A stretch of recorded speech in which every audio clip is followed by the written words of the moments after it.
Les experts sont sur Atlantique, jusqu'à midi. Eh bien, chers auditeurs, le match d'ouverture a souri au Maroc. Une soirée légère, un résultat heureux et cette impression, l'espace d'un instant, que tout peut bien se passer. Mais pendant que l'on célébrait, la pluie, elle n'a pas demandé la permission dans plusieurs villes, elle est tombée de rue. Et c'est dans ces moments-là que l'on se souvient de ce que l'on a prévu. Oubliez, la multirisque habitation n'est pas un contrat de confort, c'est une protection du quotidien, souvent souscrite sans y penser et découverte trop tard. Nous en parlons ce matin de 10h à midi. Nous restons ouverts à l'échange, à vos questions, à vos témoignages, traditionnellement dans notre émission au 05 22 95 36 70 ou 80. Et nous sommes avec nos deux invités que je présenterai rapidement. Nous sommes avec Abdelaziz Elchidi, qui est enseignant universitaire sur des matières d'assurance et qui a exercé longuement dans ce secteur-là. Nous sommes aussi avec Anas Ben Moussa, qui est fondateur et dirigeant d'AVS Assurance. Je vous salue tout d'abord. Bonjour. Bonjour. Ah bon, c'est un bonjour moins enthousiaste que celui que j'ai entendu de la part des collègues. Alors, ils étaient plus contents de la victoire du Maroc. Alors, on a toutes les raisons pour faire un bon bonjour aujourd'hui après la victoire du Maroc et la cérémonie d'hier. Oui, je ne veux pas entendre comme un lundi. Mais c'est vrai que, des fois, on a un peu la voix fatiguée par le temps qu'il fait. Surtout avec ces soubresauts, tantôt il fait chaud, tantôt il fait froid, il pleut. Non, mais c'était incroyable. Pour ceux qui n'ont pas regardé le match, mais l'ont écouté à la radio, qui étaient sur les routes, franchement, pendant cette période-là, il y avait quand même des bourrasques, des tempêtes quasiment. C'était vraiment très très intense. Bon, c'était l'autre aspect qui est une réjouissance pour beaucoup de nos compatriotes, les pluies, bien entendu. Mais c'est quelquefois des désagréments dans le cadre de la multirisque habitation. C'est notre thématique du jour. C'est une bonne transition, c'est pas oui. Il faut avoir de la suite. Introduction. Smooth, comme disait. Il n'est pas interdit d'avoir de la suite dans les idées. Surtout qu'on démarre la semaine, grand sourire. Alors, ce matin, on va parler de la multirisque habitation. Et effectivement, il y a beaucoup de discussions au niveau des professionnels. Parce que, effectivement, on s'attend à ce que probablement ou possiblement, elle soit obligatoire. Qu'en est-il? Avant, effectivement, d'en venir précisément aux explications et aux détails des contrats, de ce qu'on y met et ainsi de suite. Qu'en est-il par rapport à cette actualité? Alors, oui, effectivement, le sujet a été évoqué. Pour le moment, il n'y a rien d'officiel, bien évidemment. Mais si je compare, par exemple, le Maroc à la France, elle est obligatoire depuis longtemps, la multirisque habitation. Même pour le locataire, il va souscrire un contrat à la banque, ouvrir un compte et on lui lit, multirisque habitation dedans, donc pour le locataire, le propriétaire, ainsi de suite. Donc, effectivement, on va clarifier tout ça. Mais pour revenir au sujet, moi, de par mon expérience, quand il y a une idée comme ça qui dit que la multirisque habitation va devenir obligatoire, je pense qu'on doit attendre encore quelques années avant que ça le soit. On a vécu ça, nous on est professionnels du secteur, on a vécu ça avec la tout risque chantier, la responsabilité civile décennale. On a attendu des années avant que ça soit obligatoire à partir du 1er janvier. Donc, on espère que les autorités, nous ça nous fera plaisir que ça devienne obligatoire. Mais après, j'espère que les autorités feront le nécessaire pour que ça soit rapidement. Mais c'est souvent par étapes. On commence par faire l'annonce et ensuite on voit comment ça se passe, quel est le retour. Il y a des discussions au Parlement. C'est inéluctable. C'est inéluctable. C'est-à-dire, pourquoi? Tôt ou tard, on finira par rendre cette assurance obligatoire. Pas pour tout le monde. On ne peut pas imposer à n'importe quelle famille, n'importe quel copropriétaire ou locataire de souscrire cette assurance. N'oublions pas que nous sommes un pays en voie de développement et les gens trouvent des difficultés pour vivre, plutôt pour survivre. Et vous leur dites, payez monsieur en Suisse telle prime, alors là, ça passe pas. Effectivement. Ça passe difficilement. Totalement d'accord. Le pouvoir d'achat des ménages ne le permet pas, d'un côté, mais par contre, ceci dit, rien ne nous empêche de la rendre obligatoire à partir d'un certain nombre de critères. Voilà. On peut parler de superficie, on peut parler de valeur, on peut parler de capitaux, effectivement. Absolument, bien sûr. Oui, mais les capitaux qu'on déclare sont libres, si j'ai bien compris la multirisque habitation telle que se pratique. Donc, à supposer qu'elle se devienne obligatoire, ce qui est entre guillemets... Faut-il encore que les gens qu'on en fait, faut-il encore que les gens soient au courant? Vous dites libre, Mais qui sait que les primes sont libres? Très peu de gens. En dehors des assureurs. Bien sûr, Oui. en dehors des Quand même, assureurs. parfois, effectivement, certains se gardent bien de le préciser. Oui. Ça, c'est encore... La majeure partie des C'est encore autre chose. des copropriétaires, des propriétaires et des locataires, ils se disent: ah non, moi j'ai un appartement qui coûte 300 000 dirhams, 500 000 dirhams, les assurances vont me coûter une prime faramineuse. Oui. Je ne peux pas pour Non, mais l'instant. d'autant- Alors que c'est faux, c'est Non, faux. mais on va venir aussi pour savoir quel est le montant de la prime en ce qui Oui. concerne la multirisque habitation, comment elle se calcule. Mais souvent, quand on dit assurance dans l'immobilier, hop, les montants sont ceux qu'on associe par rapport à peut-être décès invalidité. Ce sont des montants plus importants et donc par comparaison, aïe, on se dit à quelle sauce on va être mangé. C'est peut-être ce qui se passe parce que elle est quelquefois payée en mensualité, quelquefois payée en cash, et quand on voit la somme dans son entièreté, bon, ça Mais le refroidit les problème- ardeurs. Mais Oui. le problème avant tout, c'est que nous, les Marocains, d'une manière générale, تنخلطوا شعبان في رمضان. Je m'explique. La religion, tout ça, ça entre en jeu. Je me demande pourquoi je vais assurer ma maison. Pourquoi L'Iktab Allah huwa li ghadi yakoun. Vous voyez le problème. Donc pour lui, l'Iktab Allah, elle va prendre feu. Ben oui, on n'y peut rien. C'est comme ça. C'est pas nécessairement. Vous voyez ce que je veux dire. Donc, le côté religieux, le côté. Oui, mais tu citais un autre Ah, proverbe oui. la dernière fois quand on s'est rencontrés, bon, qu'il s'agissait d'être prévoyant par rapport à... Oui, bon, on grandit, on avance dans l'âge, on n'a pas les mêmes forces qu'à 20 ans, Oui. et certains sont prévoyants dans le sens où ils s'assurent, entre guillemets, une forme de revenu ou de retraite. Donc il y a aussi les deux aspects. Oui. Anas Alors, Moussa. vous avez évoqué un point important, c'est le crédit avec l'assurance vie invalidité. Et Serchidé a raison parce qu'il y a un amalgame dans ce sens. Quand on Oui, va acheter oui. une maison, on va Oui, contracter c'est un ça. crédit. Oui. Quand on va contracter un crédit, automatiquement, on va nous proposer l'assurance vie invalidité. Oui. D'accord. Maintenant, on va nous proposer systématiquement de la multirisque habitation avec la banque. Oui, Et ce qu'on voit dans le marché, c'est que cette multirisque habitation, Oui. elle est rarement expliquée. jamais. Non, Jamais. presque On n'a jamais. pas de statistiques, c'est Non, mais pas vrai. presque jamais. Mais, Moi, ce que j'en connais qui sont dans Oui. ces démarches, non. complètement. Alors, ce qu'il faut savoir, c'est Oui. que, premièrement, vous n'êtes pas obligé. Certains, ils l'ont, mais ils ne le savent pas. Exactement. Donc, Ça, j'ai ça, pas c'est mal quand de mes même- amis qui me disent Non, oui, mais ben, c'est- j'ai la multirisque habitation, je ne sais même pas ce qu'elle couvre. Oui, oui, non, mais Alors, voilà. ce qu'il faut Il y en savoir- a qui ne savent même pas qu'ils l'ont. Donc, alors que là- Effectivement. Ils ont ça, signé c'est parce autre chose. qu'en fait, Il ils y a sont un dans, ensemble, ils sont oui. dans l'euphorie de déménager, Voilà. d'acheter. Oui. Et puis, C'est le ils cas sont des contents. soucis, Et puis, c'est ils le cas vont. des Enfin, soucis. alors maintenant, il y a une clarification très, très importante. Cette multirisque habitation, on doit l'avoir. C'est important que la banque aussi se protège parce qu'elle va financer un bien. Oui, et donc, oui. c'est normal qu'elle se protège contre des risques, contre l'incendie, dégâts des eaux, etc. Maintenant, Grâce à la délégation. grâce à la délégation, effectivement. Délégation Comme ça, d'assurance, tout à fait. Si jamais ils partent en fumée, bah, avant Effectivement. tout, on paye le banquier, Exactement. Maintenant, le prêteur. Oui. Maintenant, il n'y a pas d'obligation de souscrire à cette multirisque habitation avec la banque avec qui vous êtes contractuellement, vous avez un crédit. Rien ne vous empêche d'aller voir votre assureur et d'avoir Absolument. une bonne multirisque habitation. Enfin, une bonne. Toutes les multirisques Ouais, habitations sont bonnes, Au moins mais des explications. au moins des explications, Au moins, oui, comprendre oui, les oui, garanties. oui, oui. Oui. Je n'ai rien contre le réseau bancaire, Oui. pour qu'on soit clair. Mais il faudrait qu'on explique et qu'on comprenne les documents qu'on est en train de signer. C'est ça le... j'ai- Oui, Ouais, bien sûr. Nous, on va s'engager à expliquer, à faire comprendre. On a tardé à le faire parce que, bon, on a le temps, puisqu'on reste à l'antenne jusqu'à midi. Et il fallait bien introduire notre sujet comme on peut. Alors, on va déléguer, ou plutôt décaler, précisément, décaler légèrement les explications après la respiration musicale et on reprendra la suite de notre émission. On reste ouvert à vos interventions, quelles que soient les questions assurantielles que vous pouvez avoir. C'est toujours au 05 22 95 36 70 ou 80. Et nous reprenons notre émission ce matin avec nos deux invités. Nous sommes avec Abdelaziz Chidi, nous sommes avec Anas Ben Moussa et nous évoquons spécifiquement la multirisque habitation. Alors les explications sur cette fameuse multirisque habitation qui est quelquefois souscrite sans véritablement qu'on y prête attention. Et on se dit, est-ce que je suis couvert lorsqu'il y a un incident?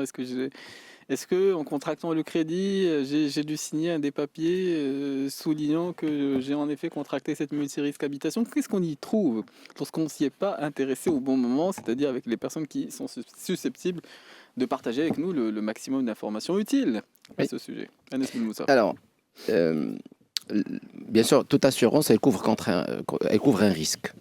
Et aujourd'hui, quand on est propriétaire d'une maison, il y a un risque majeur. Mm.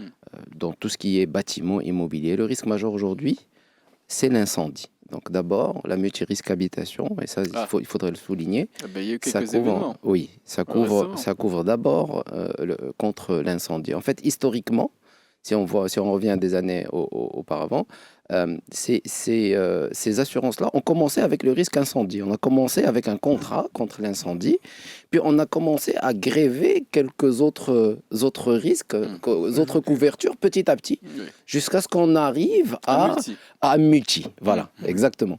Et pourquoi ce multi-là? Parce que ça nous permet de mutualiser justement le risque et de réduire la prime. Quand on mutualise le risque, quand il y a plusieurs risques, etc., et quand il y a vraiment une base importante, ben, ça nous permet de réduire la prime. Donc, la garantie principale, c'est la garantie incendie.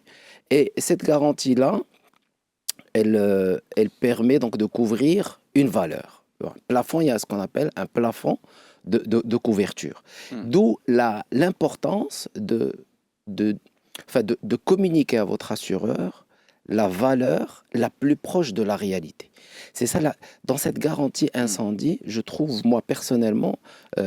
tout part en fumée, pour le coup, selon la fameuse expression. Imaginons tout part en fumée, à ce moment-là, qu'est-ce que l'assurance peut faire dans ce cas extrême? Parce que c'est vrai que c'est pas non plus le plus courant. Complètement. Alors, admettons que vous avez une maison, d'accord? Et cette maison, l'aqdar Allah, elle part en fumée. Vous avez déclaré la valeur de cette maison-là. C'est important que cette valeur-là réponde à la réalité. Déjà, une maison, elle est sur un terrain. Le terrain, il est à exclure. Oui. Quand il s'agit d'incendie, bien évidemment. non. Parce que la plupart du temps... Non, mais les gens, oui, ils achètent un appartement, je dis une bêtise, à 1,5 million de dirhams, et ils se disent on va assurer la valeur de 1,5 million. Non, Mais dedans, il y a le c'est pas foncier. ça. Effectivement. Dedans, il y a le foncier. Serchidi, il va nous en dire un peu plus. C'est la Oui. valeur de reconstruction. Je vous laisse C'est expliquer. ça. Alors, il y a beaucoup de gens qui confondent ce qu'on appelle la valeur d'assurance avec la VIT, valeur immobilière totale. Vous avez une villa, je prends une villa quelconque, sur le marché, il coûte 5 millions de dirhams. Ce montant-là, ça n'a rien à voir avec l'assurance. Complètement. Ça n'a rien à voir avec l'assurance. Comment ça? Parce que quand quelqu'un achète une villa à 5 millions de dirhams, il achète quoi? Il achète le dessous et le dessus. C'est sur le plan juridique. Oui, Je suis le juriste. dessus. Oui. Le dessus et le dessous. Le dessus, c'est la construction. Elle est là, les chambres, les salons, tout ça. Et les dessous, il y a le terrain. Il y a le terrain qui figure à la conservation foncière et qui a une valeur. Si jamais demain, après-demain, il n'y a plus de villa, elle est complètement calcinée, le on terrain a est toujours toujours là. le terrain qui est là et qui vaut quelque chose. Donc, il ne faut pas aller avec l'idée que j'ai acheté une villa à 5 millions, je l'assure à 5 millions. Non, Oui. non, vous avez commis une grave erreur. Pourquoi? Vous allez payer des primes payer plus une chères prime pour rien. qui n'a rien à voir avec Complètement. l'assurance. Vous allez payer des primes beaucoup plus chères pour rien. Seulement, certains, effectivement, se gardent bien de le souligner. Bon, Oui. c'est ça, encore une fois. Bon, on en a parlé de cette Oui. catégorie-là, parce que certains, dans la précipitation, À signent côté des aller. papiers. Non, mais il n'est pas On interdit avait de- évoqué ça. Mais oui, mais c'est souvent quand on achète un bien dans le cadre effectivement bancaire et de financement, c'est pas l'information qu'on se précipite à communiquer à ceux qui sont dans ce besoin-là d'avoir un financement bancaire et qui souscrivent effectivement des assurances dans ce contexte-là. Alors, il y a un autre point important, c'est la Oui. vétusté de cet appartement, de Ah. cette ville. C'est-à-dire, quand vous avez acheté à 1,5 million, pour reprendre l'exemple, et vous avez habité dans cette maison pendant 4 ans, 5 ans, etc. Si elle brûle, la qaddar Allah, on ne va pas vous rembourser 1,5 million, parce que vous avez habité dans cette maison pendant 4 ans. Donc, il faut réduire la valeur. Il faut réduire la valeur par rapport à la vétusté de cette maison. Vous C'est-à-dire, pouvez le réduire vous-même. oui, c'est déclaratif, Oui, bien oui, évidemment. oui. C'est pour ça que le contrat d'assurance, Il doit rester vivant. exactement, voilà. ce n'est jamais un contrat statique, c'est un contrat dynamique. Il faudrait, et ça incombe à l'assurer bien évidemment, de déclarer annuellement et de réduire ou d'augmenter bien évidemment. Parce que là, on parle de sèbre entre-temps, il a bien intérêt à augmenter. Par exemple, ou s'il y a le contenu, il a acheté par exemple, parce qu'on assure aussi le contenu. Si le contenu a augmenté, il a investi dans le contenu, etc. Il faudrait augmenter aussi la valeur, chose malheureusement qu'on fait pas au Maroc, bien évidemment. Il y a une chose très importante qu'il faut dire à nos compatriotes. Oui. Quand vous assurez un appartement, une villa, en fait, qu'est-ce que vous assurez? C'est la valeur de reconstruction de cette villa ou de cet appartement suite à un incendie. Vous l'avez acheté à 1,5 million, bon, vous n'allez pas souscrire l'appartement, vous n'allez pas souscrire une assurance couvrant 1,5 million de capitaux. Non, ça c'est la vérité. C'est la valeur immobilière totale. Oui, voilà. Oui, quand vous achetez un appartement, vous achetez l'appartement tel qu'il est, mais une quote-part sur le terrain. C'est pas ça. Ça, on l'a déjà évoqué. Oui. Surtout... mais ceux qui nous écoutent ne savent pas nécessairement qu'on achète une quote-part sur la valeur du terrain. Donc ça... L'essentiel, le montant qui figure dans les conditions générales et particulières, c'est la valeur de reconstruction. Moi, l'assureur, je vais vous donner une certaine somme pour vous permettre de reconstruire votre villa qui est partie en feu ou qui a été endommagée par l'eau, etc. Par contre, l'habitude, Karim Droné est venu bien avant l'heure. Je suppose qu'il a quelques bonnes nouvelles à le partager avec nous ce matin, ou peut-être une coupe à récupérer. Alors, on va lui céder la place et on va se retrouver pour la suite de notre émission. Il est 10h30 ou presque. Karim Droné va nous présenter les actualités en langue française et on se retrouve pour la suite de l'émission qui se poursuit jusqu'à midi. Ceux qui veulent prendre la parole, poser des questions toujours au 05 22 95 36 70 ou 80. Alors il y a le foot et puis il y a les pluies. Tout le monde a l'esprit au foot et les pluies, on n'y est pas encore venu dans notre émission parce que souvent effectivement on associe la multirisque habitation aux fuites d'eau, aux difficultés qu'on peut observer lorsqu'il y a un stress un peu particulier dans certaines villes et parfois à grande échelle. Abdel El-Chidi. Je vous ai mal suivi. Non, mais les pluies, c'est quelquefois synonyme de dégâts ou de déclarations. Dégâts des eaux. Maintenant je comprends. Ah oui, oui, c'est vrai. Oui. Il n'y a pas que les rhumes, il y a aussi les bâtiments qui peuvent s'enrhumer. Oui, exactement. C'est vrai. Durant ces périodes-là, on constate beaucoup de déclarations de sinistres, dégâts des eaux. Complètement. Dégâts des eaux. Oui. C'est normal. Et le problème... Oui, parce que c'est inclus dans le multi dont nous parlions de oui. d'émission. Et le problème, c'est dû à quoi? Un problème d'étanchéité. Ce mot-là, étanchéité, on le voit souvent dans les sinistres. Ah, ma terrasse n'arrive pas à retenir l'eau. L'eau est passée à travers la dalle. C'est ça. Donc, il y a un problème d'étanchéité. Et au Maroc, nous avons un problème sur le plan bâtiment, le BTP. Nous avons un problème. Comment ça? Partout, il y a un problème d'étanchéité. Partout. Que soit l'habitat économique ou des villas, tout ce que vous voulez, partout, il y a toujours un problème d'eau. Oui. Il y a un problème d'eau aussi, un problème d'entretien. Parce que quand je vois l'état des façades, si on se place sur des bâtiments à des étages supérieurs, qu'on observe les villes, les terrasses aussi, franchement, c'est les grandes négligées. Il y a un problème peut-être de construction, mais il y a aussi un problème d'entretien qu'on peut observer. Bon. Oui, par la suite. Des villes qui sont censées être blanches, qui ne sont pas tout à fait. Oui, donc il y a un problème d'évacuation d'eau. Comment nous, les Marocains, nous arrivons à évacuer l'eau vers le tout à l'égout ou vers l'extérieur. Nous avons un problème.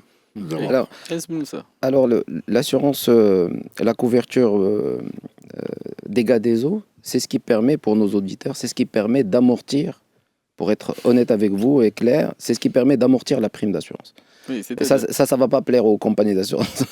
Alors, parce que dans la multirisque, il y a l'incendie, il y a le vol, etc. Soyons clairs, ce sont des risques qui peuvent subvenir, qui sont rares. Oui. Mais les dégâts des eaux, moi je le vois dans mon entreprise, c'est le risque majeur qu'on voit, qui permet... Alors, il y a deux garanties, bris de glace et dégâts des eaux. Bris de glace, maintenant, bris de glace, c'est tout ce qui est vitre, etc. Maintenant, je vais vous raconter une histoire juste pour comprendre vraiment l'importance de ça. La semaine dernière, suite aux intempéries. Oui. Je suis rentré au bureau, j'ai trouvé une flaque d'eau sur mon parquet. D'accord? Alors, ça, c'est un dégât des eaux. Bien sûr, j'ai appelé l'expert, il est venu. Il se trouve que il faudrait qu'on cherche qui est responsable de ça. Parce que quand on est dans un immeuble, on peut avoir 3 intervenants. Absolument. C'est soit à cause de ma canalisation à moi, soit à cause de la canalisation de mon voisin d'en haut, qui est par ailleurs un ex-assureur, donc il est assuré. Je sais que sa maison, il a une multirisque habitation. Et le troisième, c'est La copropriété. la copropriété. Donc c'est la partie indivise. Ah oui. Qui est d'ailleurs, le syndic est assuré contre les dégâts des eaux, ce qu'on appelle la multirisque immeuble. Oui, pas qui toujours, est, pas toujours. donc pas Rarement. toujours. Mais il se trouve que moi j'ai une chance, c'est que le syndic, je sais qu'il est assuré avec une compagnie. Alors, on a appelé 2 experts, mon expert à moi et l'expert, finalement, c'était la canalisation d'évacuation de tout l'immeuble. Donc l'expert de la compagnie d'assurance adverse. Ben, en 2 jours, le plombier est arrivé, il a tout réparé. Je vais être indemnisé par rapport aux dégâts que j'ai subis, notamment le parquet, le plafond, etc. Et ce sont les 2 compagnies d'assurance, entre elles, qui vont se mettre d'accord. Absolument. Moi, je suis indemnisé. Oui, c'est comme Après, dans l'automobile. Bon, c'est les 2 compagnies qui vont se... exactement. Alors, imaginez un Maroc où tout le monde est assuré. Où, quand on cherche qui est responsable de ça, que ce soit dégâts des eaux... Ça va être le tracas géré par ceux dont c'est le métier. C'est un peu... Oui, c'est un peu ce qui se passera. Exactement. Ou ce qui pourrait se passer. Ou ce qui pourrait se passer quand on a un immeuble, par exemple, où tout le monde est assuré. Ben, tout le monde, on va pas chercher qui a fait quoi. C'est les compagnies d'assurance entre elles qui vont chercher qui est responsable et qui va être indemnisé qui. Exactement. Et nous, on va être indemnisé. On va surtout réparer. Parce que ce qui est intéressant pour moi, ce n'est pas d'être indemnisé par rapport aux dégâts pour moi. C'est que ça soit réparé de manière indéfinie. Bien sûr. Pour que ça ne se répète pas. Absolument. Parce que ça ne sert à rien que moi, que je sois indemnisé, je répare, et puis je continue à avoir ce dégât des eaux. Vous voyez ce que je dis? J'ai juste envie de transmettre ce message-là à nos auditeurs en disant que voilà, si vous êtes assuré contre dégâts des eaux ou autres, et vous avez tout l'écosystème qui est assuré... Oui. Non, mais c'est très important parce que l'utilité est d'ordre pratique, mais le début de l'intervention, c'est ce qui permet d'amortir. Alors, qu'est-ce que ça veut dire pour ceux qui nous écoutent? Parce que ça dépend des primes aussi qui seront payées par les uns et les autres. Oui. C'est toujours cet équilibre-là. Alors, qu'est-ce que je vais payer? Qu'est-ce que comme prime chaque année? Et si un malheur arrive, oui, c'est vrai qu'en fonction des dégâts, de leur montant, de ce qu'il y a dans les exclusions, dans les garanties, je vais faire je vais faire mon observation pour voir effectivement Alors, si c'est intéressant. Oui. Quand j'ai dit ça permet d'amortir, ça veut dire que ce sont des primes généralement multirisque habitation. C'est ça dépend du contenu. Ça commence à partir, je pense, de 400 dirhams. C'est ça, 330. 300, 400. Exactement. Ça peut aller jusqu'à 5000, 6000 dirhams. 330 dirhams par an. Par an, Parce effectivement. que, oui. Donc quand on paie 330 dirhams par an et on a un dégât des eaux qui va nous coûter peut-être 1500 dirhams, 2000 dirhams. On enlève la franchise qui est généralement entre 300 et 500 dirhams. On a déjà 1000 dirhams Oui. Donc on a compté la fuite, la recherche de fuite et bon, le trafic qui est géré. Ouais, exactement. Ça peut être géré dans le cadre de la multirisque habitation aussi. Oui. Donc quand j'ai dit ça permet d'amortir, on est autour de ça. Mais il ne faut pas acheter la multirisque. C'est pas ce que je dis. Il ne faut pas acheter la multirisque habitation pour le dégât des eaux, pour l'amortir. Non. Ce que je dis, c'est que la multirisque habitation, elle couvre un certain nombre de garanties qui peuvent subvenir comme ils ne peuvent pas subvenir. Mais par contre, il y a des garanties, comme le dégât des eaux, qu'on a toujours l'habitude d'avoir pour les raisons que Serchid a énumérées. Je vais prendre un cas un peu plus délicat. Alors, le dégât, il est beaucoup plus important. Alors, je paye une prime, peut-être de 500 dirhams, à tout hasard. Et effectivement, j'ai un tapis qui a été endommagé à cause de cette fuite d'eau, qui est d'une valeur à tout hasard de 11 000 dirhams. Est-ce que je suis indemnisé par rapport aux dégâts que j'ai subis si effectivement, je n'avais pas le moyen, entre guillemets, j'ai fait mes déclarations dans les temps, je n'avais pas le moyen, entre guillemets, de l'éviter? Alors, il y a une chose importante qu'il faut dire là aussi, c'est ça l'avantage de la police multirisque habitation. Moi, je suis l'assuré. Survient un sinistre. Dégâts des eaux, peu importe, incendie, autre chose. Je ne vais pas chercher midi à 14h. je dis à mon assureur, payez-moi. Contractuellement parlant, il doit me payer. Ah, c'est pas, il y a l'eau qui est passé par là, et puis il y a le copropriétaire, il y a le syndic, ceci. D'accord, mais ça, c'est votre cuisine intérieure, monsieur l'assureur, avec votre expert. Moi, je déplore des dégâts chez moi. Payez-moi. Et je vous signe un document très, très, très important qu'on appelle la quittance subrogative. C'est-à-dire vous allez chercher les responsables pour les faire payer à votre tour. C'est la loi, c'est la quittance subrogative. Oui, il y a des avocats qui sont mandatés par les assurances, entre guillemets, pour récupérer leur argent. Il faut attendre le dénouement. Non, il n'y a pas de dénouement qui tient. Vous voyez ce que je veux dire? C'est ça l'avantage quand on a une police multirisque habitation. C'est une obligation contractuelle. Ça veut dire que l'assureur, contractuellement parlant, s'oblige d'abord à indemniser son client. Oui, mais dans l'exemple que j'ai cité, exercer le recours par la suite. Imaginons si l'assuré est de mauvaise foi, il y a quelque chose qui a été endommagé précédemment, il dira que ça a été endommagé à cause de la fuite d'eau. Si l'assuré est de bonne foi qu'il a véritablement subi un dommage, il y a quelque chose de valeur qui a été endommagé, est-ce qu'il est remboursé par rapport effectivement à ce point? L'assurance va vous dire la chose suivante. D'abord, on va réparer votre tapis. D'abord. C'est-à-dire, quelle est l'obligation de l'assurance? C'est de remettre en l'état votre tapis juste avant l'incident. C'est pas le remettre juste avant. Dans la mesure du possible. Maintenant, c'est au dire d'expert. L'expert va expertiser la chose. Il va dire, ce tapis-là, peut-être il n'est pas réparable. S'il dit qu'il n'est pas réparable, qu'est-ce qu'il faut? Il faut indemniser par rapport à la valeur de votre tapis juste avant l'incident. Il faut toujours garder ses factures. Oui, il faut garder ses factures, bien évidemment. Garder ses factures et prendre des photos. Prendre des photos, tout à fait. Maintenant, et ça, il peut y avoir l'expert va établir le rapport avec la valeur. Vous pouvez ne pas être d'accord sur la valeur. Ce que les gens ne comprennent pas. Quel est le recours à ce moment-là? On peut donner ça à un autre expert. Provoquer une contre-expertise. Provoquer une contre-expertise. Mieux que ça, il y a aujourd'hui dans le marché ce qu'on appelle des experts assurés. C'est-à-dire, vous, monsieur l'assuré, vous pouvez désigner votre propre expert qui, lui, va défendre vos intérêts si l'expert... Généralement, il faut le contacter avant de contacter, votre agent. Et là, les deux experts vont se mettre d'accord.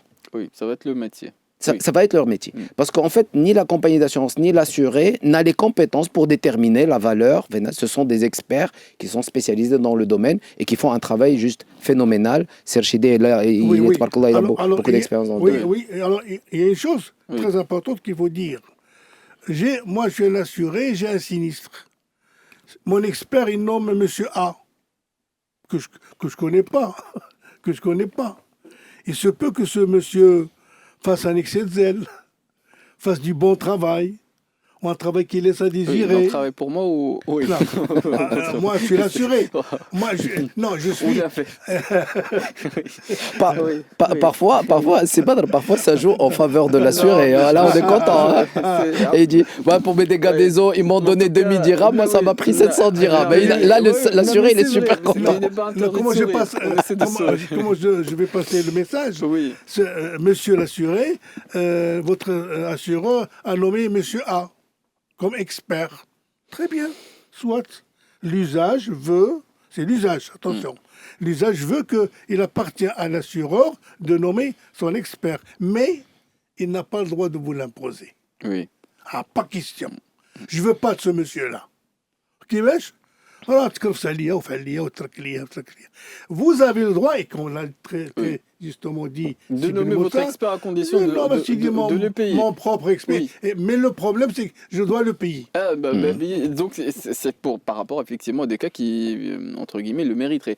10h46, on va profiter à nouveau de la respiration musicale et on reprendra dans quelques instants la suite de notre émission des experts. Et nous reprend la suite de notre émission des experts ce matin avec nos invités Abdelaziz Chidi et Anas Belmoussa. Nous en étions au chapitre des dégâts des eaux. Il y a une exception commune des dégâts des eaux, mais dans la pratique, c'est une exception un peu particulière effectivement dans le secteur ou dans le vocabulaire assurantiel. Ça, on va y venir. Mais dans la pratique également, il y a des aspects qu'on peut renseigner qui peuvent être utiles par rapport à ceux qui les subiraient, Anas Belmoussa. Oui, tout à fait. Il y a énormément, quand on parle de multirisque habitation, il n'y a pas que dégâts des eaux ou bris de glace. Bris de glace, d'ailleurs, une petite définition, c'est quand vous avez des vitres à la maison et puis une des vitres qui casse, on vous rembourse bien évidemment tout ce qui concerne cette vitre-là pour la remplacer, etc. Bon, ce sont deux garanties qu'on trouve, nous, dans le métier de l'assurance, c'est des sinistres qui viennent plus souvent. Maintenant, il y a une garantie qui est très, très importante. Vous savez, dans l'assurance, il y a la garantie dommage, c'est ce qu'on est en train de parler. Quand on indemnise l'assuré, bien évidemment, c'est l'assuré. Mais il y a aussi des garanties, c'est ce qu'on appelle les garanties de responsabilité. Parce que quand on est dans une maison, un appartement ou une maison, ben on a des voisins, on reçoit des invités, c'est ce qu'on appelle des tiers. Oui. Et ces tiers-là, on a des responsabilités vis-à-vis d'eux. Qu'est-ce qui arrive quand, par exemple, il y a un incendie, et puis l'incendie, il touche le voisin d'à côté, ou quand on reçoit, par exemple, un invité, et puis il mange quelque chose chez nous, et puis il y a une intoxication alimentaire, ou on a un enfant, on a même un chien à la maison qui mord un invité.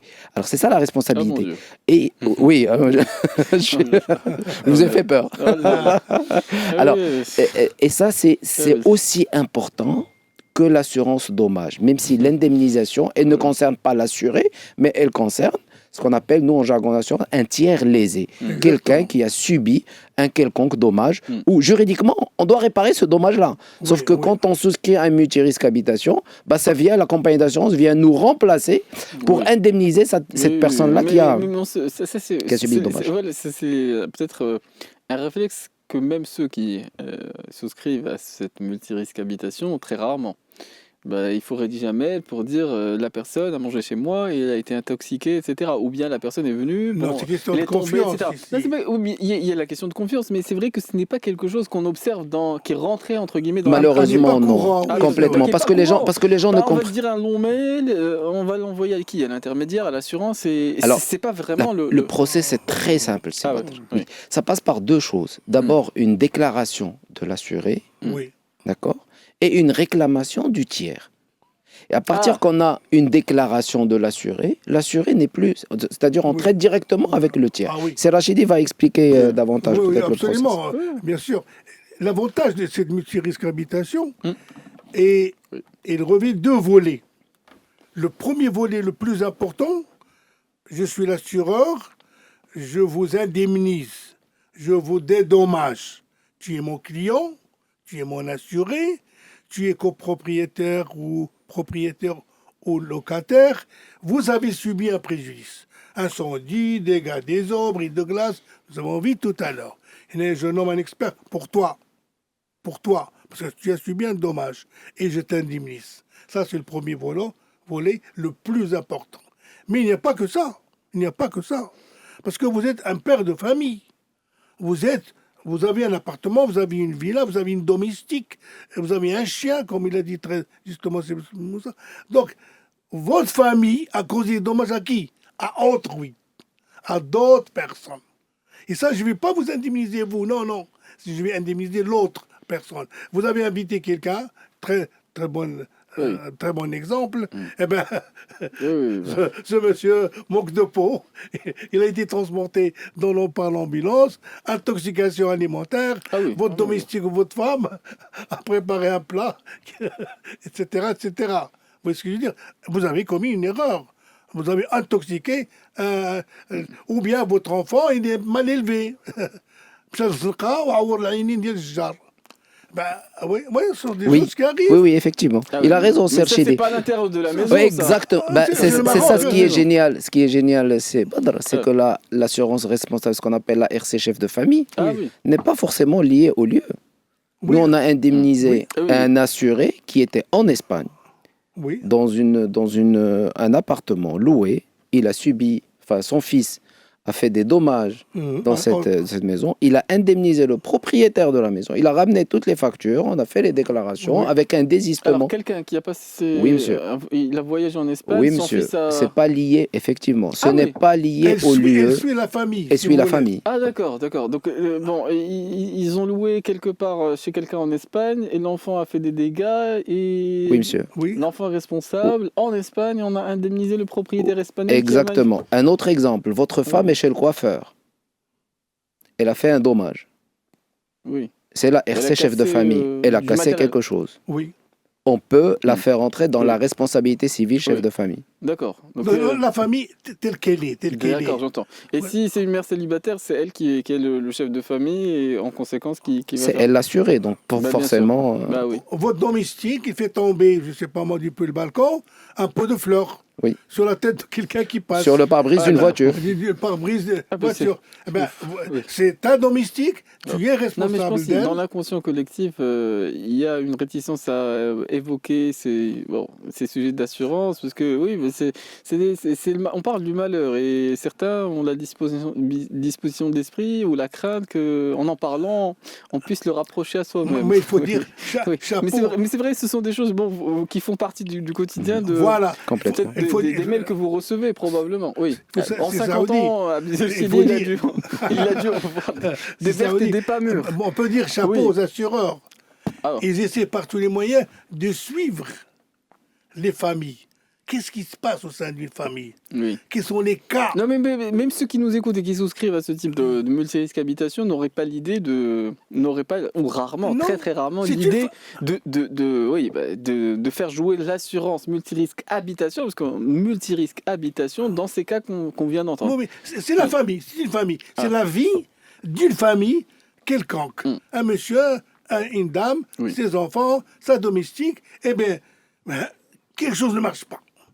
Il y a un problème. Soit c'est l'assuré lui-même qui a subi un dommage dans ses biens, c'est le contenu, ou dans le contenant, les murs, tout ce que vous voulez, ou bien sa femme, ses enfants, sa domestique ont causé des dommages à autrui. À autrui. À ce moment-là, l'assurance se substitue à son assuré pour indemniser ou dédommager Oui, oui. le tiers. Mais il y a une Il précision. s'adapte. Il y a- Disons, l'assureur, il s'adapte. Oui. Non, mais c'est très important, responsabilité chef de famille. Mais bon, si j'ai un enfant qui est mal élevé, ce qu'à Dieu nous plaise. Ouais, ça arrive, bon, hein, ça- il y a une table de valeur, il l'endommage. Ça, c'est moi qui subis le dommage. C'est pas la même chose que ce dont on vient de parler. Oui. L'enfant va faire subir un dommage à quelqu'un qui est extérieur. C'est-à-dire, Exactement. c'est à cette nuance près, si j'entends bien. Tout à fait. Autre chose, votre enfant, il met le feu à la cuisine, je ne sais pas moi. Il y a l'incendie, les pompiers, tout ce que vous voulez. Vous payez à fond perdu. Vous n'avez pas le droit de vous retourner contre son fils. D'accord, son fils, il est mal élevé. Ouais, mais c'est son fils. C'est une grosse tête. Appelez ça comme vous voulez. Mais ce sont des choses qui arrivent, que j'ai payées comme ça. L'enfant, il met le feu à la maison. Oui. Pourquoi suite à une crise, Oui. je ne sais pas moi, vous payez à fond perdu. Vous n'avez pas le droit de vous retourner contre l'enfant de l'assuré. Ouais, En fait, tout ça. juste pour ne pas créer l'amalgame par rapport à nos auditeurs, Oui.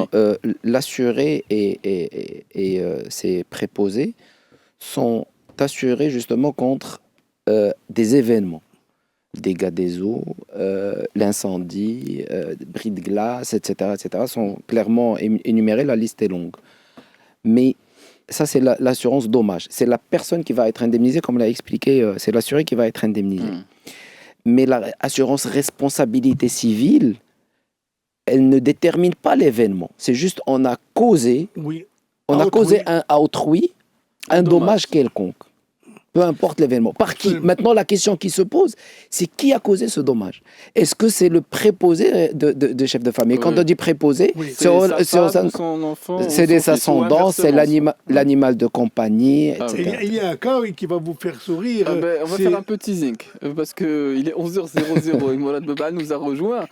Et on poursuivra la suite de notre émission. Bien entendu, ceux qui veulent prendre la parole, nous serons à l'écoute. Si vous avez des questions ou des avis, toujours au 05 22 95 36 70 ou 80. Et nous reprenons la suite de notre invité de notre émission avec nos deux invités. Nous sommes avec Anas Ben Moussa qui est fondateur et dirigeant d'AVS Assurance et qui vulgarise sur ses réseaux sociaux, bien entendu, beaucoup de questions relatives aux assurances avec une certaine bonne humeur. Et nous sommes avec Abdelaziz Chidi qui aussi a les deux casquettes d'expliquer, mais à un public d'étudiants. Et son expérience et effectivement le domaine de compétences qui est le sien relativement aux assurances. Alors ce matin, nous parlons de la multirisque habitation. Il y a parfois le bon revers de la médaille. Il y a des choses qui sont dans le multi, qui ne sont pas prévues, qui ne sont pas connues du grand public. Et puis il y a des choses qu'on imagine être couvertes et qui ne le sont pas.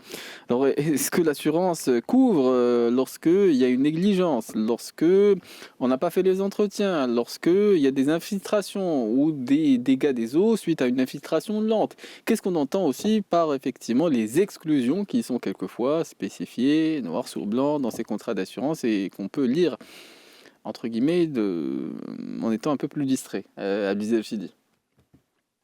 Oui. Abdelaziz Chidi, Anas Ben Moussa. Oui, alors Oui. pour le dégât des eaux, Oui. d'abord, qu'est-ce que ça couvre? Ça couvre les infiltrations, ça couvre parfois on a des dégâts des eaux suite à des appareils qu'on a, comme la machine à laver, etc. Ça, c'est couvert.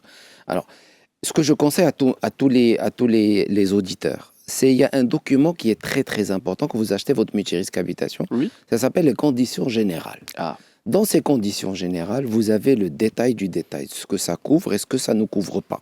Alors, maintenant, les idées perçues, c'est que c'est écrit tout petit, il y a des astérisques, etc. C'est ce que tout le monde pense Ah oui. tout bas pour les assurances. Ce Oui. n'est pas vrai quand il s'agit de conditions générales. Je vais vous expliquer pourquoi. Oui. Mais c'est C'est vrai qu'on- quand alors? Ce n'est jamais vrai. C'est jamais vrai parce que normalement, il y a le travail de l'intermédiaire qui doit vraiment Oui. expliquer Mais malheureusement, le moindre. certains signent dans les banques. Complètement. Pardon. Alors, dans ces conditions générales, le document ne sort pas sans l'approbation de l'autorité de tutelle qui est la CAPS. Mhm. Et la CAPS s'assure que ce document-là est écrit de manière très claire, avec même des choses écrites en gras Oui. pour montrer à l'assuré que voilà ce qu'il faut lire. Alors, il y a deux choses, c'est un conseil que je donne à tous les auditeurs. Il y a deux choses à lire dans ces contrats-là. Vous voulez dégâts des eaux, vous allez directement dans les garanties dégâts des eaux, vous avez deux choses à lire. D'abord, ce qui est garanti, ce que nous couvrons, Oui. et la deuxième chose, sont les exclusions. Mhm. Et la liste des exclusions, je l'ai devant moi. Je ne vais Oui. pas la détailler une par une, bien évidemment. Mais par exemple, qu'est-ce que ça dit? Ça dit, c'est pas couvert quand il s'agit de dommages causés par l'oxydation ou la rouille, par exemple. Ah oui, c'est bon. Ça, c'est l'usure normale d'une canalisation, Oui. ce qui est tout à fait normal. Donc, les exclusions ne sont Oui. pas faites Oui, pour mais que... des fois, effectivement, ces canalisations ne sont pas apparentes. Et c'est ça la difficulté. Mais quand elles sont apparentes et qu'on les a pas réparées, bon, notre responsabilité est engagée. Exactement. Alors, en fait, la responsabilité de l'assuré, c'est d'assurer justement un entretien de toute cette canalisation-là. S'il faut la réparer, il faut réparer. Oui, la canalisation apparente, ça c'est certain. Si on voit que quelque chose rouille et qu'on laisse faire pendant un certain nombre d'années, bon, c'est sûr que on est Maintenant, responsable. oui, complètement. Mais maintenant, rien ne nous empêche de faire appel à des professionnels. Ils vont faire un petit diagnostic sur nos canalisations, sur un certain nombre C'est de vrai. choses, pour voir si... Et ça, c'est pareil pour tout, même pour dommager. Vous savez que la principale cause de l'incendie, c'est une cause électrique. C'est les appareils qu'on a à la maison. Et là, je profite de l'occasion pour donner des conseils à tous nos auditeurs. Quand vous avez une rallonge branchée sur une rallonge, c'est une cause majeure de l'incendie. Parce qu'une rallonge sur une rallonge, vous demandez à n'importe quel électricien, il vous dira c'est un danger. Parce que ça, c'est une source de chauffe de la rallonge. Premièrement. Deuxièmement, un câble électrique qui est tordu, c'est un câble qui chauffe. Et donc, c'est une source de chaleur. Qui dit source de chaleur, c'est une source d'incendie. Donc, aujourd'hui, pour revenir aux dégâts des eaux, donc Oui. il y a aujourd'hui effectivement des exclusions. Il faut en parler. Il ne faut pas avoir peur Oui, mais d'en parler. Mais oui. Et ça, malheureusement, on le voit parce que la qualité, encore une fois, de la construction au Maroc, elle laisse à désirer. On le voit de plus en plus. Abdelaziz Chidi. Bon, Oui. Sur parfois la assurances- distinction qui est faite, parce que des fois on dit, bon, l'inondation, c'est pas un dégât des eaux, Non, l'infiltration, en c'est pas un général. dégât des eaux, et ainsi de c'est suite. ça. Oui. En général, Oui. les assureurs aiment la clarté. C'est oui, c'est non. C'est pas oui et non. Vous voyez ce que je veux dire? C'est oui ou non. Ils aiment la clarté. Tout le monde normalement Pourquoi? constitué aime bien la clarté. Non. Non, mais tout Moi, je suis assurant depuis 50 ans, alors vous pensez bien. Oui, bon. Plus de 50 ans. Donc, c'est la clarté. C'est oui ou non. Dans les conditions générales, et c'est un document extrêmement important, et Sibel Moussa, il a bien fait de le citer, dans les conditions générales de chaque compagnie et dans tous les domaines. Automobile, risque divers, accident de travail, maladie, tout ce que vous voulez, l'assureur, il est clair. Je couvre ça, je ne couvre pas ça.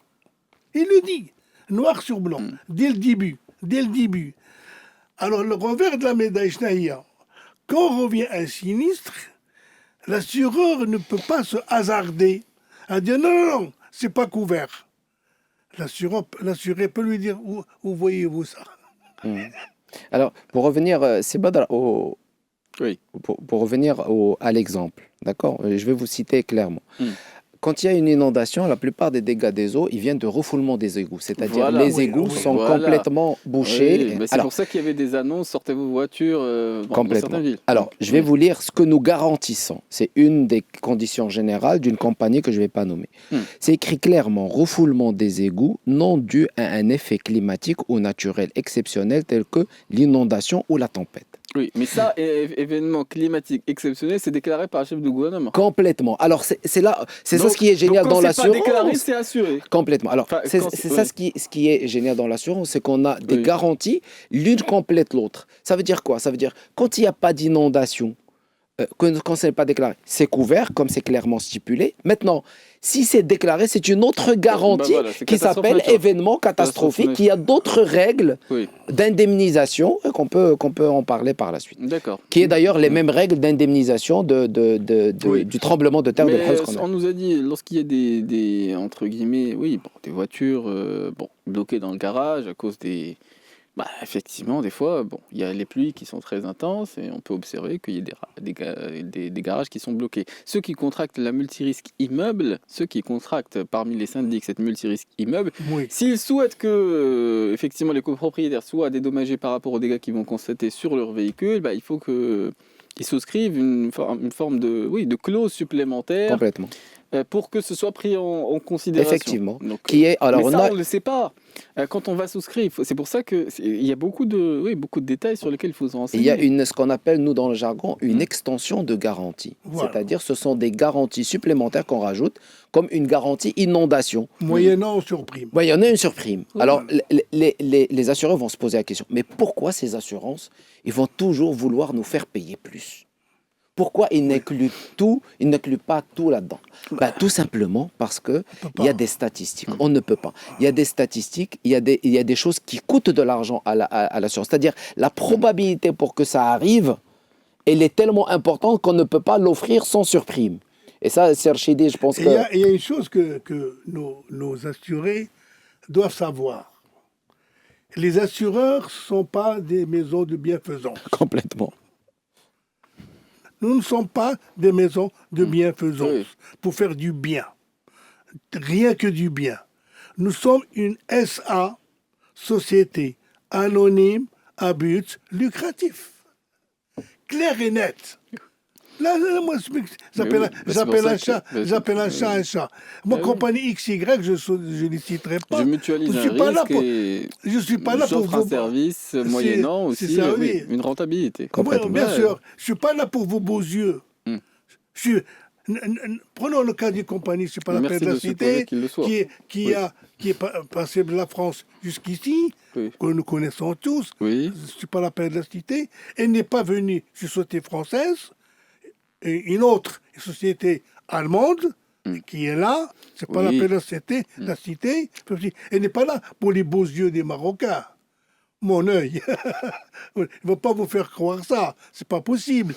Elle est là pourquoi? Pour gagner des sous, pour gagner des dividendes, pour gagner des milliards et des milliards, dont une partie, chaque année, mais là, est exportée vers la France, est exportée vers l'Allemagne. Vous voyez ce que je veux dire? Donc, sont généralement des SA, sociétés anonymes. On ne connaît d'ailleurs même pas quels sont les actionnaires. Mais toute personne détentrice de cette action. Mais au moins, le mérite le mérite, ces compagnies d'assurance vous disent, voilà mes limites. Je vous couvre ça, des tas de choses. Mais je ne couvre pas.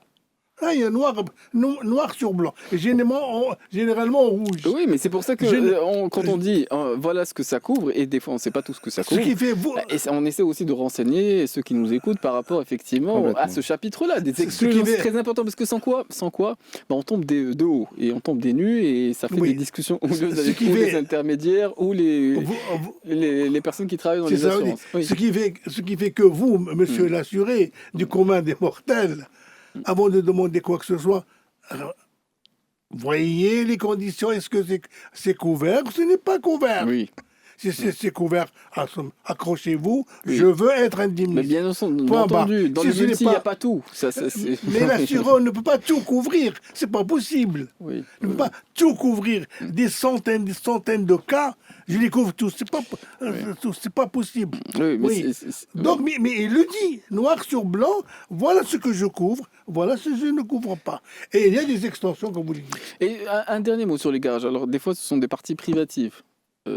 Et effectivement, la question qui se pose en conséquence, est-ce que c'est considéré comme étant l'habitation également? Parce que des fois, il y a des garages, et c'est la majeure partie des cas, qui sont la propriété commune des copropriétaires, et des fois, ce sont, entre guillemets, ça fait partie du titre, et ça fait partie de la propriété de celui qui a acheté un appartement. Alors, dans ce cas de figure, pour ce qui concerne la multirisque habitation, est-ce qu'elle considère que c'est un espace qui est la prolongation de l'appartement? Non.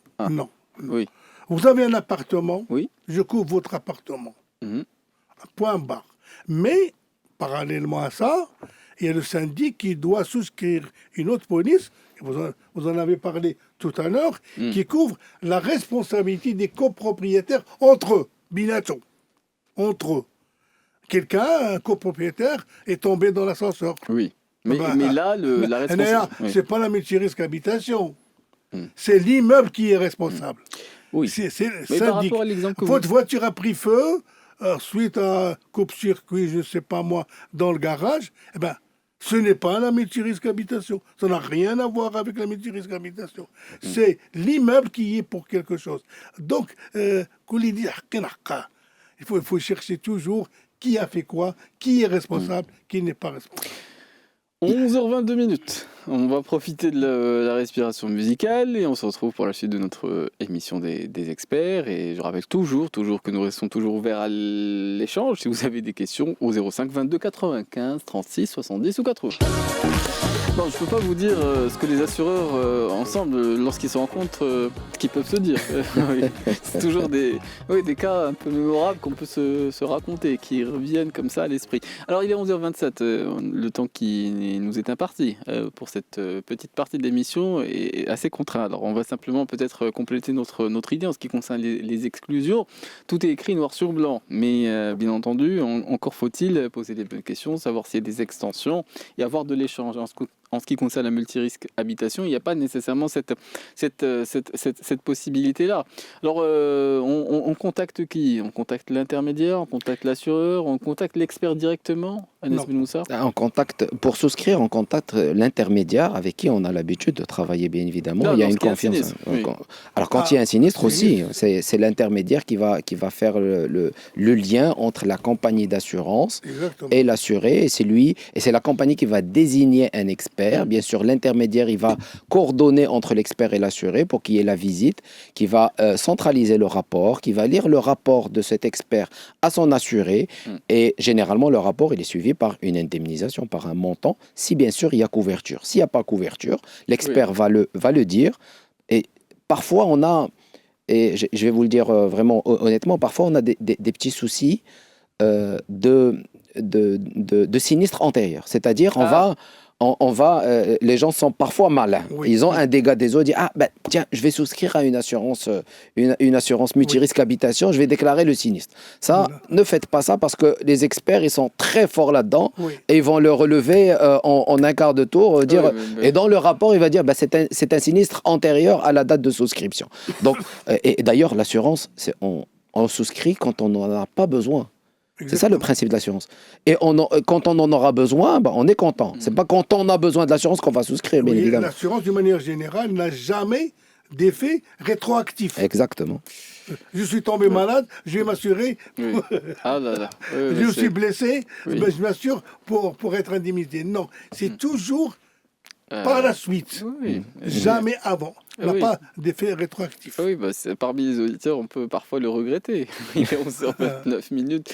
On va céder la place à Karim Droné dans quelques instants. Mais un mot encore très rapidement par rapport aussi au processus d'indemnisation. Il y a parfois l'intervention de l'expert. Il y a quelquefois la négociation directe ou des forfaits qui sont proposés en ce qui concerne les dégâts des eaux dont nous avons parlé. Tout à fait, tout à Ça fait. arrive. Ça arrive, oui. Et ça, je salue Sur le vraiment marché. les compagnies d'assurance sur le marché qui ont parfaitement compris, parce que ça ne sert à rien.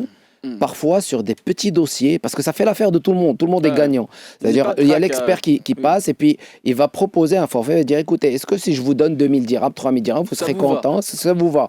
Est-ce que ça couvre la réparation? Oui, il faut appeler le plombier qu'on connaît pour qu'il nous dise aussi effectivement. si c'est intéressant. Il est 11h30 minutes, on va céder la place à Karim Droné, comme on l'a annoncé. On va se retrouver pour la dernière demi-heure d'émission et j'en joue toujours ceux qui nous appellent. Nous restons ouverts à vos questions, à vos avis et parfois à vos interventions, quel que soit le domaine assurantiel qui vous intéresse. N'hésitez pas toujours au standard au 05 22 95 36 70 ou 80. Et nous sommes ensemble pour éclairer ceux qui nous écoutent par rapport effectivement à la multirisque habitation. Vu le temps qu'il fait, il y a des sinistres. On ne peut pas malheureusement, lorsqu'il y a un sinistre, avoir l'idée de souscrire à ce type d'assurance. En la matière, il faut être prévenant. Mais au chapitre des exclusions que nous avons commencé à aborder, il y a un certain nombre d'éléments qui méritent à être connus de ceux qui nous écoutent ce matin. Alors, Anas Ben Moussa, Bliz El Chidi, en ce qui concerne les dégâts des eaux. Alors, il y a deux choses importantes à souligner que les assureurs, certainement, ils ne savent pas. Pour tout ce qui est dégâts des eaux, quand on quitte notre maison, on ferme notre maison, on part, et on a prévu de quitter la maison pendant 8 jours ou plus. Ah c'est le moment idéal, parce que certains, effectivement, profitent de cette fin d'année pour... oui. Complètement. Alors, Oui. ce que disent les conditions générales, c'est qu'il faut obligatoirement fermer l'arrêt central de votre maison. S'il y a un dégât des eaux pendant cette période, et on s'est rendu compte que vous n'avez pas fermé, l'expert il pourra le signaler dans le rapport, et du coup c'est une source d'exclusion éventuellement pour tout ce qui est dégâts des eaux. Ça c'est le premier point. Je vais revenir par rapport au point il y a un autre point qui est le vol. Quand on quitte notre maison, on ferme notre maison et on l'a fermée on part à l'étranger pendant plus de 3 mois. Oui. La garantie vol n'est plus à appliquer ou à faire valoir quand on a quitté la maison et quand on l'a quitté 3 mois. Bien évidemment, il y a d'autres exclusions. C'est-à-dire quand on quitte notre maison, quand on ferme la maison, il faut s'assurer que la maison est complètement, je dirais, hermétique. C'est-à-dire il faut fermer tous les volets, toutes les choses, etc. Pour tout ce qui est garantie vol, c'est très très important parce qu'un contrat d'assurance, c'est un contrat de droit, mais aussi d'obligation. Non, mais ça, on ne le sait pas, parce que il y avait un auditeur qui nous avait appelé, il y a un exemple mémorable et malheureux, il faut le dire. Si Rachid nous avait appelé, je crois il y a de cela quelques mois, pour nous dire qu'en souscrivant à une multirisque habitation, il avait l'obligation, entre guillemets, d'avoir une double serrure, il a été cambriolé, il avait une serrure, malheureusement, oui, parce que des fois le cambriolage il est tous azimuts, enfin, dans le sens, les beaux restes, il n'y a pas de reste, tout simplement, on s'en prend tout, on dévalise. Et effectivement, c'était une motif d'exclusion et il n'a pas été indemnisé pour cette raison-là. Et vous imaginez la colère, la rancœur, l'énervement de l'assuré dans ce cas de figure. Certains assureurs exigent. Oui. À ce que la maison certains, oui. ait un double serrure. Oui. C'est ça un problème. Alors, qui a deux serrures. Exactement. Oui, alors maintenant, il y a même une serrure, mais avec 3 points. Est-ce qu'on la considère comme double serrure ou pas? Alors, ça, c'est et ça, je suis totalement d'accord avec vous, parce qu'aujourd'hui, il y a des compagnies d'assurance, Serchid les a cités, il y en a des Marocaines, des étrangères, etc. Alors, il faut rendre à César ce qui appartient à César. C'est qu'aujourd'hui, il y a des compagnies d'assurance qui s'adaptent au marché, et d'autres, malheureusement, qui sont encore un petit peu à la traîne. Je vais vous donner un exemple concret. Oui. Quand on lit les conditions générales pour la garantie vol, on lit encore des conditions générales qui disent qu'il faut un shbak, je ne sais pas comment on dit, enfin, le grillage Ah oui. Oui. de fenêtres avec un Mon espacement Dieu, mais- de 15 cm Non, mais entre c'est chaque les- barre. c'est les- Bon. c'est Alors les- que maintenant, il y a Franchement, d'autres ça- choses qui est l'extrudé, qui est encore plus résistant que d'avoir un, etc., etc. Non, mais ça, Donc, c'est terrible. Ça, et- c'est et- l'exemple. Ça, franchement, c'est Et je l'exemple. lance vraiment un appel Oui, oui. de cette radio-là à toutes les compagnies de mettre à jour leurs conditions générales. Oui, oui. Parce que c'est inadmissible de dire nous faut 2 serrures, alors qu'on a une serrure qui est une serrure à 3 points ou une porte blindée qui vaut beaucoup plus qu'une serrure à C'est vieillot, double c'est serrure. vieillot. Effectivement. C'est vieillot, c'est terminé. C'était une autre époque. Effectivement. Il faut Oui. s'adapter. Mais la question qui se pose également, du point de vue cette fois-ci de l'assurer à nouveau. Alors, faut-il déclarer, par exemple, si on déménage, est-ce que le contrat d'assurance, bon, il faut le... Est-ce qu'il nous suit? Parce que des fois, bon, c'est un engagement annuel. Soit on le renouvelle, soit on ne le renouvelle pas. Il y a des moments, effectivement, de tension en cette période de fin d'année. Si j'ai bien entendu. C'est facile ici. Mais on déménage, est-ce qu'on faut le dire, Oui, il faut faut le le bien manifester, il faut revoir les valeurs, parce que et sinon est-ce que si on n'a pas déclaré effectivement cet aspect-là et qu'on a continué à payer, est-ce qu'on est pris en charge le cas échéant? Alors Il faut respecter l'assureur. Mais évidemment. Il On faut va pas- respecter l'assureur. il faut respecter tout, en général. On va- il a raison, Serge. On ne va pas deviner que vous avez déménagé si vous ne le dites pas. Absolument. Vous assurez chez moi, Oui. vous êtes 22 rue, Mais des fois, ceci, voilà, cela. il y a les prélèvements, on oublie. C'est ça la difficulté. Bon, Il y a des finalement, gens vous êtes qui- à Tanger. Qu'est-ce que c'est que ça On assure une adresse, on assure un risque. Voilà. Oui. Et le risque, il peut vous suivre. J'ai dit tout à l'heure que le contrat, il est dynamique. C'est dans ce sens aussi. Ah. C'est-à-dire, on a parlé des garanties, mais on a parlé aussi des adresses. C'est très, très simple. Aujourd'hui, ça s'est complètement démocratisé. C'est-à-dire, vous nous déclarez, bien évidemment, par écrit que vous avez déménagé. Moi, vous étiez dans l'adresse X. Je garde le même contrat et je mets une adresse Y Tout et je simplement. vous donne un avenant de votre contrat qui dit que l'adresse X n'est plus assurée, c'est l'adresse Y qui est aujourd'hui tout assurée. simplement. Voilà. Enfin, تقول إحنا بالدارجة كبر بيا. Mais c'est très important. Là, non, il y a des gens qui sont très sensibles. Absolument. كبر بيا. Par trop. Vous êtes mon quelquefois, client, mais- même là, il n'est Mais pas là, c'est du bon faire sens. j'ai envie de dire. n'importe quoi, alors que je suis pas au courant. C'est pas correct de votre part, monsieur. Donc, vous déménagez, très bien. Là, mais vous me tenez au courant par écrit. Toujours par écrit. Alors, il y a un autre point important dans les déclarations, c'est que si vous avez un objet d'art, vous avez un tableau qui vaut une fortune, vous ne le déclarez pas à votre assureur. Oui. Et le jour du sinistre, vous dites, bah, j'avais un tableau qui vaut... Mais on ne peut pas, parce que les objets d'art ont leur propre assurance. Il faut déterminer la valeur préalable, etc. Voilà. Donc, encore une fois, tout est dans deux choses. La découverte du besoin de la part de l'intermédiaire, de l'agent ou du courtier, mais aussi du degré de la proximité, on va dire, de l'assuré vis-à-vis de son intermédiaire, pour qu'il lui dise les choses telles qu'elles sont et pour qu'on puisse s'adapter à cette réalité. D'une manière générale, les choses qui sortent de l'ordinaire, ça n'entre pas dans le cadre multirisque habitation. Ça n'entre pas. Vous avez une collection, je ne sais pas moi, d'ivoire, collection de ceci, Oui, de c'est pas un cas cela. particulier. Oui, c'est pas votre cas, j'ai dit. Ah, c'est mon cas. Voilà. J'en étais certain. Ah, voilà. En fait, c'est mon cas. J'ai une collection d'ivoire.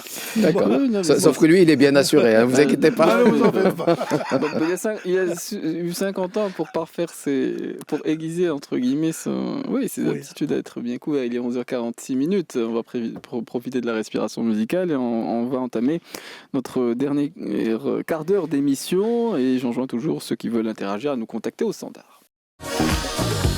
Et nous sommes avec nos deux invités. Alors sur le vol, sur l'incendie, il est tant de choses à dire, mais nous sommes contraints et les émissions ont une durée limitée. Le dernier chapitre que nous souhaitions aborder ce matin, ça concerne aussi, il n'y a pas que des propriétaires qui ont acquis un bien, un appartement, une villa, que sais-je encore, qui peuvent songer effectivement à souscrire à ce type de multirisque habitation. Il y a des locataires, des propriétaires, le propriétaire des murs et le locataire. Alors il y a des locataires qui peuvent en effet peut-être souscrire. Et de ce point de vue, quelles sont les différences par rapport à la multirisque classique qui est souscrite souvent dans l'enthousiasme de l'acquisition d'un bien nouveau, on vient d'habiter, on souhaite avoir le maximum de garanties. Mais quand on est locataire, Mhm. quelles sont les distinctions entre la multirisque que peut souscrire le locataire ou peut-être le propriétaire si le locataire endommage ses biens? Parce qu'il y a souvent des mécanismes de garantie, mais qui sont entre guillemets informels. Il y a un chèque de garantie, un état des lieux qui est fait au moment de la souscription du contrat, lorsque les choses sont bien faites. Alors, dans le principe de l'assurance, on a un principe qui est important, c'est le gardien de la chose qui doit assurer. C'est-à-dire celui qui exploite Ah. un bien, c'est celui normalement qui doit assurer. Pourquoi? C'est-à-dire le Parce que locataire. c'est-à-dire le locataire. Pourquoi? Parce que c'est cette personne-là qui va utiliser les choses.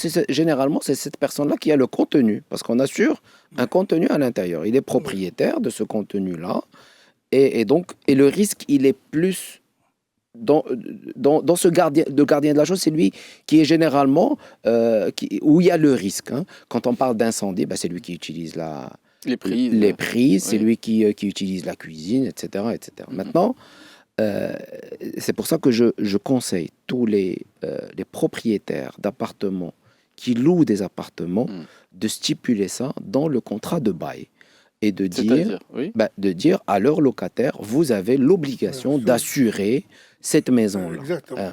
Pourquoi? Parce que Mm. le locataire, quand il y a un problème, Mm. il a une obligation de remettre en état ce bien-là comme il était avant la location. Maintenant, quand il y a une assurance, c'est la compagnie d'assurance qui va se substituer à ce locataire-là pour remettre en état. Oui, mais dans la pratique, ce qui se fait, c'est que parfois le locataire va donner un chèque, moyennant, équivalent peut-être à 2 loyers, au cas où, à la sortie, la personne ne remet pas en l'état. C'est ce qui se passe. Mais c'est vrai que la question qui se pose, s'il y a des dégâts majeurs, inondation ou incendie, ce qui se passe pour le propriétaire, c'est parfois un grand point d'interrogation. Ce ne sont pas des aspects qu'on a nécessairement prévus en louant son appartement ou son bien de façon générale à un locataire, à Aziz Chidi. Alors, ce qu'il faut dire là, c'est que quand je m'adresse aux locataires, Oui, quand vous louez un appartement, il y a ce qu'on appelle un transfert de la garde juridique. Un transfert de la garde juridique. Ça veut dire que le propriétaire vous a confié son appartement. وأنا ماشي شغلي. Je m'explique. أنا ماشي شغلي. Il y a un problème, il y a un feu, il y a des dégâts des eaux, il y a un problème grave dans mon appartement, tu es responsable. Je t'ai confié pas ma voiture, ma maison, j'ai Zalia telle qu'elle. Je l'ai donnée toute neuve, flambant neuve, donnez-moi. C'est pour cela, le locataire a tout intérêt à souscrire à de la fameuse multirisque habitation. Comme ça, si jamais, il y a le contenu d'Yaloua, oui. les meubles. Si un incident survient, il est obligé de remettre en l'état. Mais le contenant, monsieur Dialcarouer, c'est pas à vous ça. Vous avez loué des murs, des claustras, des embellissements, ça c'est pas à vous ça. Mais vous êtes dans. Donc vous avez intérêt. Mais votre responsabilité va jusqu'où? C'est-à-dire quand dans le cas par exemple d'un incendie, qui est peut-être le cas le plus extrême, le propriétaire, il va en référer à votre responsabilité, mais cette responsabilité, comment est-ce qu'on la détermine? Alors dans le contrat de multirisque habitation, nous avons la première des choses qu'on demande aux clients, c'est est-ce que vous êtes propriétaire ou locataire? S'il est locataire, il y a dans le contrat un risque locatif avec un plafond de remboursement.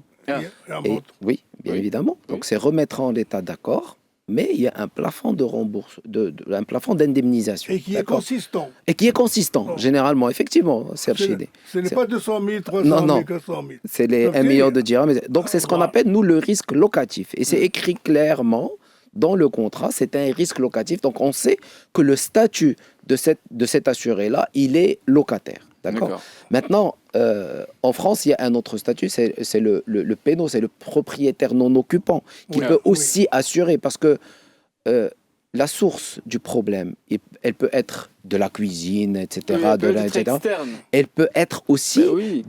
des câbles électriques qui Oui. passent dans les Mais bien murs. entendu, Et ça, c'est la... mais même dans le cas d'une inondation, le locataire n'y est pour rien. Il y a une catastrophe naturelle, il y a une inondation.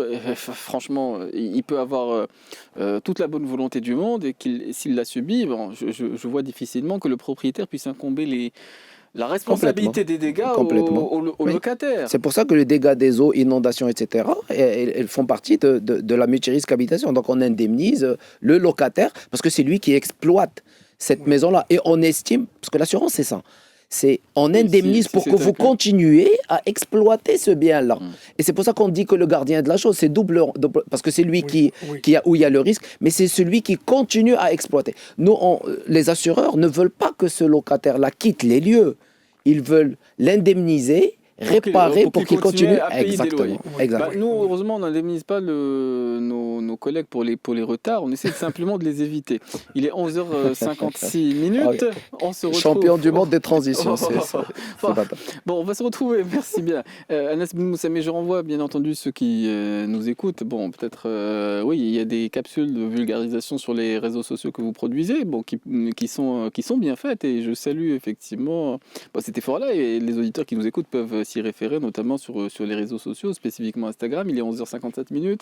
Je vous remercie tous deux. Abdiz El Chidi, bien entendu, qui est un habitué. On connaît la voix de Abdiz El Chidi sur notre antenne. Et on se retrouve demain pour d'autres thématiques des experts. Mais le prochain rendez-vous, c'est un journal un journal d'actualité en langue arabe qui nous sera présenté par Kamal Khsar. Les experts sont sur Atlantique jusqu'à midi.